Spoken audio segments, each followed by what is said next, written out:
الحمد لله إلهي جل جلاله أنه أنفع كلامه العظيم هذا الكإله سبحانه وتعالى، وهو الشفاء وهو العافية وهو الكافي.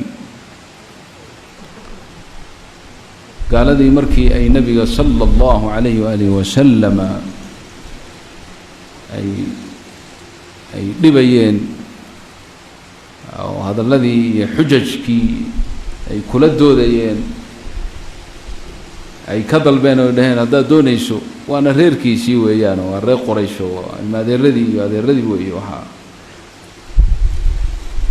هاي دهين هذا دونيسنا كرمينه آياتها أما علاموينك معجزاتك نبيذي هره أذوق بالقرآن كأكو أخريهشو أوكله نوكن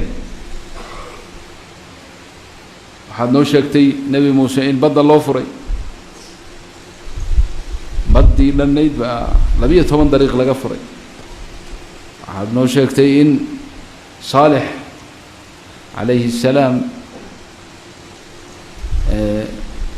buur amlas oo dhagaxo ingegan hal looga soo saaray ilmaheedii wadatay. waxaan horay loo aqoonon jirin dhagaxa inuu hal dhalo geel ah.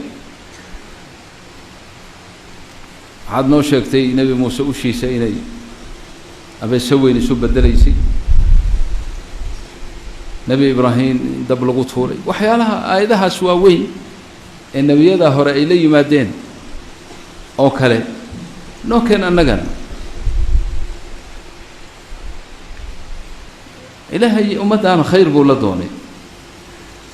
ummaddan ummadda nebi moxamed sala allahu alayhi wasalam waa ummad ilaahay jecel yahay waa, walidaalika kuwa u jeclaa khalqigiisu usoo diray nebi moxamed sala allahu alayh wasalam. sunnada ilaahay marka waxaa ka mid ah hadduu ilaahay intay dadku gaaladu nebiyada loo soo diri jiray hadday intay wax dalbaan, aayad ay dalbaan, calaamad ay dalbaan, mucjizo dalbaan la siiyo oo ay rumayn waayaan in la cadaabo oo la baabi'iyo la dabargooyo. marka taasna ma doonaynin nebi moxamed, ma rabin sidaas.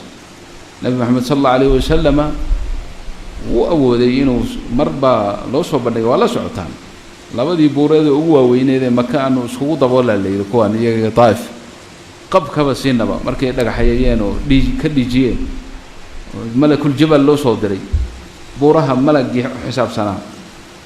wuxuu wax kale kuba samayn mayno, hubna lagu soo tuuri maayo, askarna loo soo diri maayo. labadan buurood way ku dhex nool yihiin unbaa isku qabanaynaa bas, halkaasayba ku baaba'ayaan. maxaa soo haraya marka inaad dee adiga inta kuu dhiman aad iska cibaadaysato ilaa hawshii waa dhammaatay. nebigu waa kii diiday maya, waxaan rabaa kuwan hadda sidaan ii galaya in ilaahay sulbigooda ama dhabarkooda ka soo saaro kuwa laa ilaaha ila allahu dhahay sala allahu calayh waalihi wasalam. marka waxaan ka waday markii sunnadii ilaahay ay taa ay ahayd, nebigana ay ku celceliyeen ay dhaheen wax noo samee oo buurahanna dhibay dee haddaad maqaamkaaga si aan u ogaano inaad nebi tahay ilaahay bari oo hanaga kaxeeyo oo dhul bari oo beerale hanoo noqoto.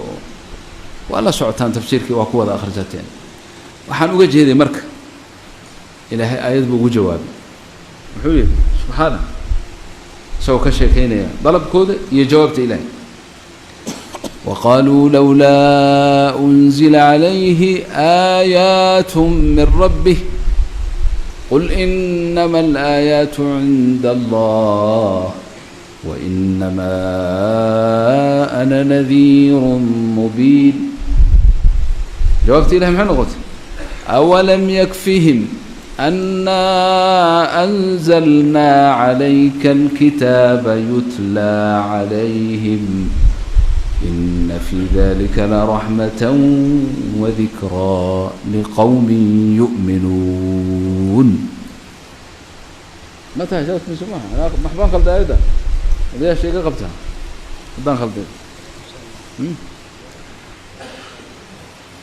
وقالوا لولا أنزل عليه آيات هذا فربنا وفي قراءة حمزة والكسائي وشعبة أهل صحبة ومن حولهم آية هل آية بضم مرة هل آية مسود جيو لجمات جوابته ورسي وحال يقول وحد كتلها إنما الآيات عند أنا ورت ما بالهبة أود إذا ما بهينا